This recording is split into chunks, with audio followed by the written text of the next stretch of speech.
Alhamdulillahirabbil alamin wa bihi nasta'in ala umurid dunya waddin. Assalatu wassalamu ala asrafil anbiya'i wal mursalin wa ala alihi wa sahbihi rasulillahi ajma'in. Amma ba'du. Ashhadu an la ilaha illallah wahdahu la syarikalah wa ashhadu anna Muhammadan abduhu wa rasuluh. Fasma'u qala Allah ta'ala fi kitabihil karim. A'udzu billahi minasyaitonir rajim. Kaifa takfuruna billahi wa kuntum amwatan fa ahyaakum summa yumitukum summa yuhyikum summa ilaihi turja'un. Wa qala Allah ta'ala Allahu waliyul ladzina amanu yukhrijuhum minaz zulumati ilan nur wal ladzina kafaru awliyahumut taghut yukhrijunahum minan nuri ilaz zulumat ulaika ashabun nar hum fiha khalidun. Shadaqallahul lazim wa nahnu ala zalika minasyahidin. Bapak dan Ibu, saudara-saudari kaum muslimin, para jamaah dan pengunjung takziah yang dimuliakan Allah Subhanahu wa taala. Tentunya dalam kesempatan malam hari ini kita telah menyempatkan diri, kita telah melapangkan waktu untuk kita bersama-sama hadir dalam rangka bertakziah atas meninggalnya almarhum ini.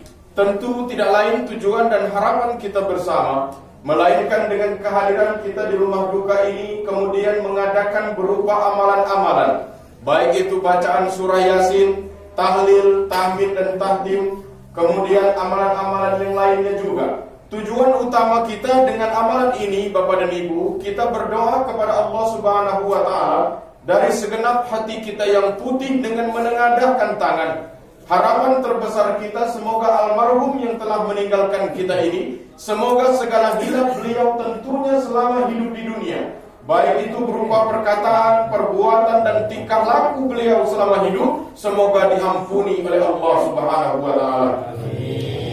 Kemudian juga Bapak dan Ibu, bagi kita yang hadir, bagi kita yang turut berbelasungkawa, bagi kita yang ikut bertakziah malam hari ini, maka dengan adanya kegiatan kita berkabung, bertakziah, berkumpul di rumah duka ini, mari kita menjadikan semua ini sebagai pelajaran dan pengajaran bagi kita yang masih diberikan kesempatan hidup oleh Allah Subhanahu wa taala. Mari kita membuka mata hati kita. Kita ambil butiran hikmah, pelajaran dan pengajaran, bahan renungan dan menungan bagi kita yang masih diberikan kesempatan oleh Allah Subhanahu wa taala supaya kita senantiasa memperbaiki pribadi kita masing-masing, yang tentunya kita berharap semoga di ujung usia kita mampu menutup usia dalam keadaan yang husnul khotimah.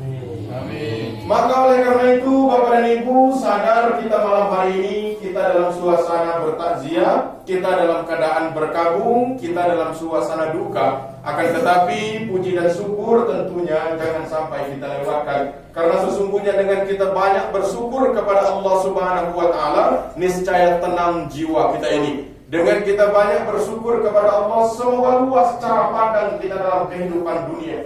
Dengan kita banyak bersyukur kepada Allah, mudah-mudahan ringan kita mengerjakan amal ibadah. Jangan sampai kita tidak menjadi orang yang bersyukur, Bapak dan Ibu. Sebab kalau kita mau sedikit menjadikan semua kehidupan di dunia ini sebagai bahan renungan dan menungan, tidak ada yang bikin susah di dunia ini.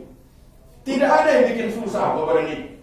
Yang bikin susah itu berputar di kepala dan pikiran serta hati kita itulah. Apa yang bikin susah?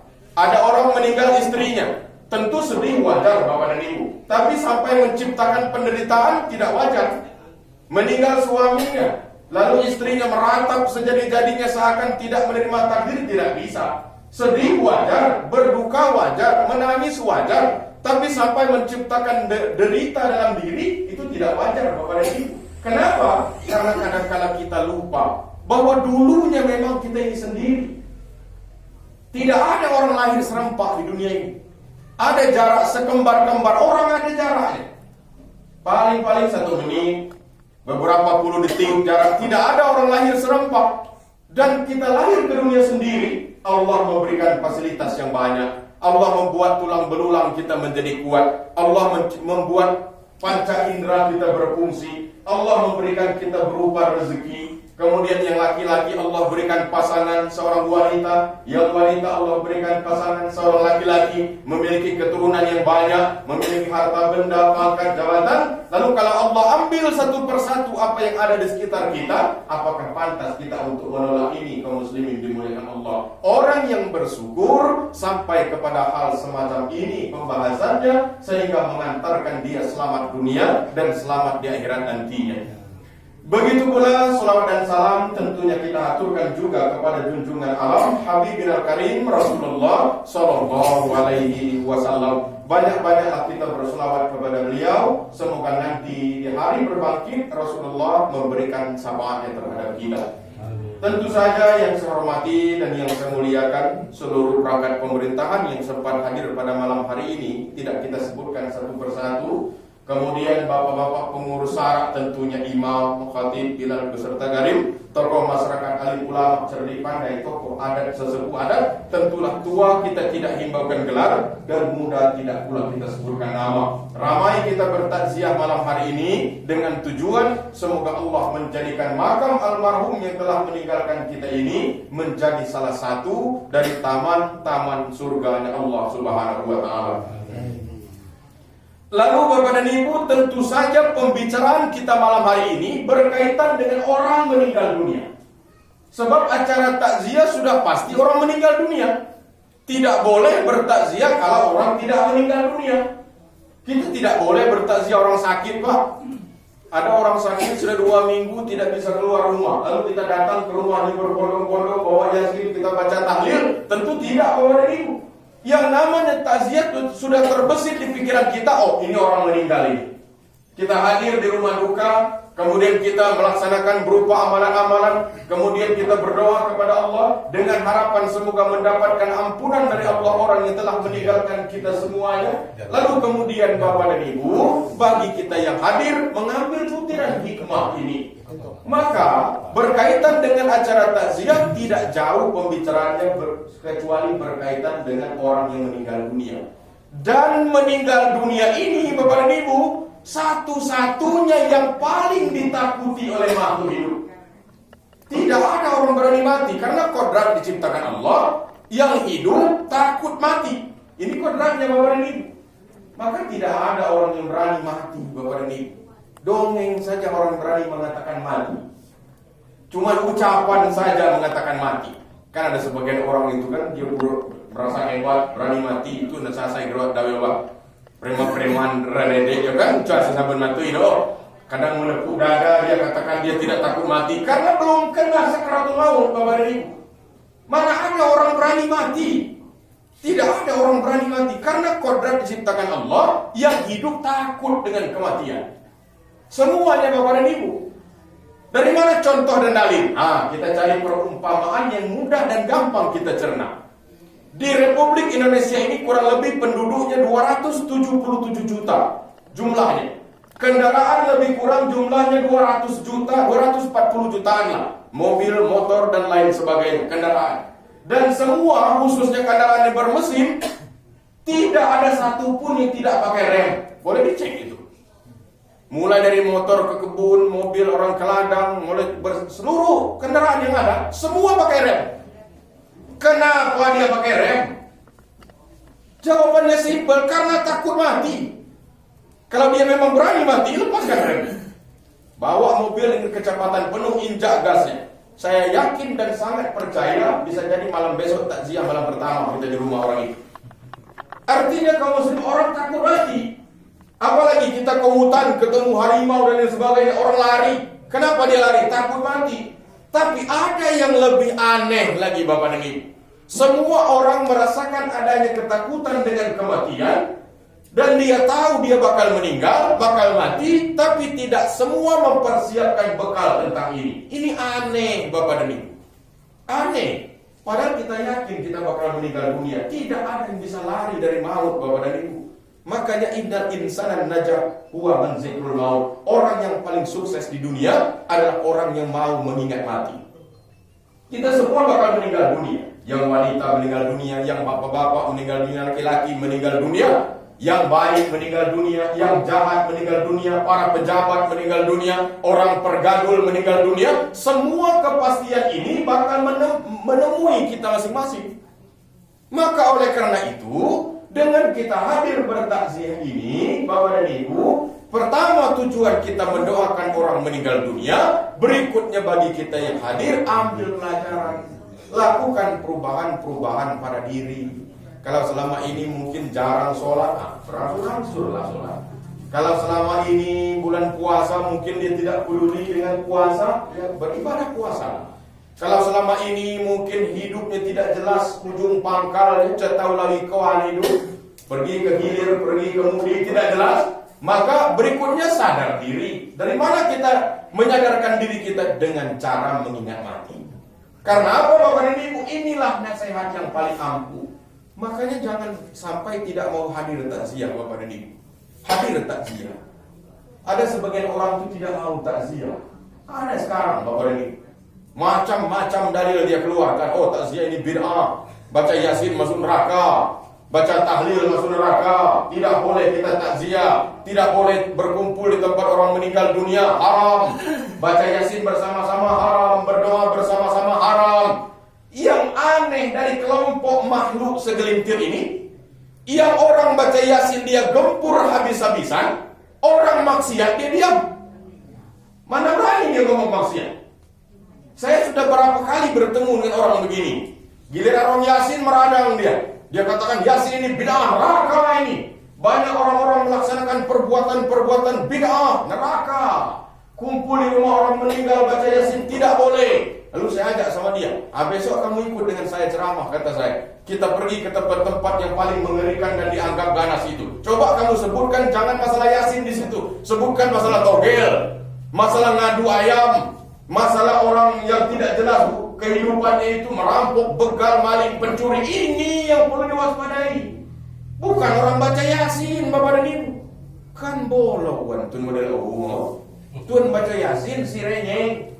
Khawatir dia orang baca Yasin. Perbuatan maksiat dia tidak khawatir. Justru sebenarnya lawan kita itu perbuatan maksiat.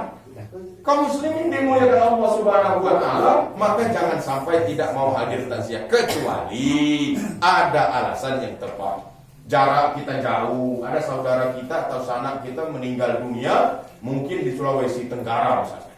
Kita tidak bisa ke situ malam ini, Bapak dan Ibu. Cukup kita berdoa di rumah lah, semoga almarhum misalnya atau almarhumah diterima amal ibadah di sisi Allah Subhanahu wa taala. Atau kita kena penyakit, jangan ikut hadir. Kita sakit parah Bapak dan Ibu, mencret berkepanjangan, jangan kita ikut takziah. Atau jangan pula dicari. Mencari takziah ini pun tidak dianjurkan Bapak dan Ibu. Mulai sore hari jam 4:30, mulai Bapak itu menghidupkan mobil, hidupkan motor, keliling sampai ke batas Lubong itu nyari orang meninggal dunia, sampai ke Kepayang, Kebun Gulu. Tentu kita tidak dianjurkan mencari, asal terjangkau, pernah berinteraksi, dekat posisinya dengan tempat kita bermukim, maka datanglah bertakziah kalau tidak ada halangan yang berat Bapak dan Ibu. Karena besok dan lusa kita pun bakal disemayamkan orang, kita pun bakal ditakziahkan orang. Maka pelajaran dan pengajaran yang semacam inilah yang kita inginkan di tengah masyarakat kita. Sebab kita butuh orang. Kita tidak bisa mengurus jenazah kita sendiri. Maka jangan angkuh hidup. Orang yang tidak mau takziah itu angkuh, merasa diri paling suci, merasa diri paling benar. Orang takziah itu haram. Yang masuk surga itu dia sendiri. Yang masuk neraka orang takziah ini neraka semua ini. Yang masuk surga dia, bini dia, sama mertuanya. Itu saja yang masuk surga. Salah cara berpikir ini kaum muslimin dimuliakan Allah. Maka oleh karena itu, asal terjangkau, paksakan diri bertakziah. Dengan harapan semoga adanya kegiatan takziah mampu memberikan pelajaran terhadap kita yang masih diberikan kesempatan hidup oleh Allah Subhanahu wa taala. Semoga dengan pulang takziah ada perubahan-perubahan pada diri kita. Kalau selama ini agak angkuh, sifat berubahlah. Kalau selama ini agak sombong, perbuatannya sombong, tingkah lakunya sombong, berubahlah. Apa mau disombongkan hidup kamu? Apa yang mau kita sombongkan? Pangkat mau kita sombongkan? Siapa kita Bapak ini? Apa pangkat kita mau kita sombongkan itu? Ada sebagian orang baru berpangkat sedikit lupa diri. Ada baru berpangkat sedikit lupa diri, merasa segala-galanya. Jangan sampai Bapak dan Ibu, itu kan dilekatkan oleh Allah. Kalau Allah mau ambil, hilang pangkat ini. Kekayaan Bapak dan Ibu, jangan sampai kita sombong karena kita memiliki harta. Berapalah kayaannya kita ini? Di Rejang Lebong ini tidak ada orang kaya Bapak dan Ibu. Adalah punya uang banyak, tapi tidak kaya. Dari mana saya tahu dia tidak kaya? Sebab saya tanya dengan orang, ke lurah, ke camat, saya tanya ke RT, ke RW, saya tanya, ada tidak di Rejang Lebong ini rumah orang terbuat dari emas? Mulai dari lantai sampai plafonnya. Jawabannya tidak ada. Tidak ada Bapak dan Ibu. Di negara orang ada. Di negeri-negeri orang ada rumah dari emas. Kami dulu kuliah di Mesir, pernah kami tanya dengan orang, apa ada rumah orang terbuat dari emas? Ada katanya. Ditunjukkan foto sama kami. Kami tanyakan berapa buah, berapa ini emasnya ini. Kira-kira berkisaran sekitar 800 ton Bapak dan Ibu. Dibikinnya ini emas. Dan kita kan tidak ada rumah emas. Berarti kita jangan terlalu angkuh Bapak dan Ibu. Masih banyak di atas lagi. Berpangkat juga seperti itu. Harus sadar diri. Jangan sampai baru jadi RT, gaya bukan ini mohon maaf dari batin dengan Bapak RT dan seluruh yang ada. Ada sebagian baru jadi RT, tiap pagi bawa map. Mau kemana pula makhluk ini? Bawa map, tiap sebentar mendata, dan apa lagi? Saya sudah berapa kali kenal dengan Bapak RT tempat saya ini. Saya tanya, Bapak ini kenapa mendata terus ini? Kita mau update ulang datanya. Data kemarin kata saya. Nama saya tetap ini, tanggal lahir saya tetap ini, sampai mati tetap itu. Kenapa Bapak tiap pagi mau mendata ini? Oh, rupanya ingin menampakkan bahwa dia itu baru jadi RT sekitar sebulan. Istighfar Bapak dan Ibu, kalau sakit berobat. Rajin. Itu kuncinya Bapak dan Ibu. Kalau sakit berobat, di Bengkulu banyak orang jual obat. 350 harganya sebutir, pil yang warna biru. Di RSJ Bengkulu, minum itu 6 bulan sekali. Maksud saya jangan sombong. Karena kalau orang berpangkat tinggi tidak pula sombong, Pak. Bupati dia misalkan ada betul kedudukannya, gubernur ada betul kedudukannya, presiden ada betul kedudukan. Kan kalian bawa ini yang bikin ulah kadang-kadang. Maka kalau ada di antara kita berpangkat, biasa-biasa sajalah. Begitu pula yang bidang agama. Jangan sampai kita paham agama lalu kita merasa tinggi. Ini pun salah. Ada sebagian orang baru pulang umroh, sudah rasa-rasa baru sudah menantikan diri Nabi. Ya, janganlah. Baru pulang umroh, gaya bukan main, jubah, dibuntal pala, dibungkus segala macam, tasbih kiri kanan. Seakan-akan dia sudah maha suci yang amat luar biasa. Biasa-biasa saja Bapak dan Ibu. Sedangkan kita biasa saja, masih banyak cacat dan celah kesalahan kita, apalagi kita terlalu menonjolkan diri. Maka oleh karena itu, dengan mengingat mati, insya Allah terkikis semua itu kaum muslimin dimuliakan Allah. Apalagi kita hidup di zaman yang model sekarang ini. Zaman model sekarang kan banyak orang hobi bertopeng. Orang sekarang ini kan menjual gaya. Asal nampak alim sedikit, bisa ditipunya orang. Asal nampak dia berkedudukan dikit, orang sudah mulai merapat kepada dia. Zaman sekarang di Pabu banyak kepalsuan. Banyak kepalsuan Bapak dan Ibu. Banyak orang berpura-pura. Kalau ada orang bertanya, apa penyebab kehancuran peradaban? Apa penyebab kehancuran sebuah negeri? Apa penyebab negeri tidak diberkahi oleh Allah? Sebabnya satu, banyak orang munafik. Itu sebabnya. Dan ini banyak Bapak dan Ibu. Orang bermuka banyak, ini luar biasa jumlahnya. Maka oleh karena itu kita berhati-hati. Jaga sikap kita baik-baik.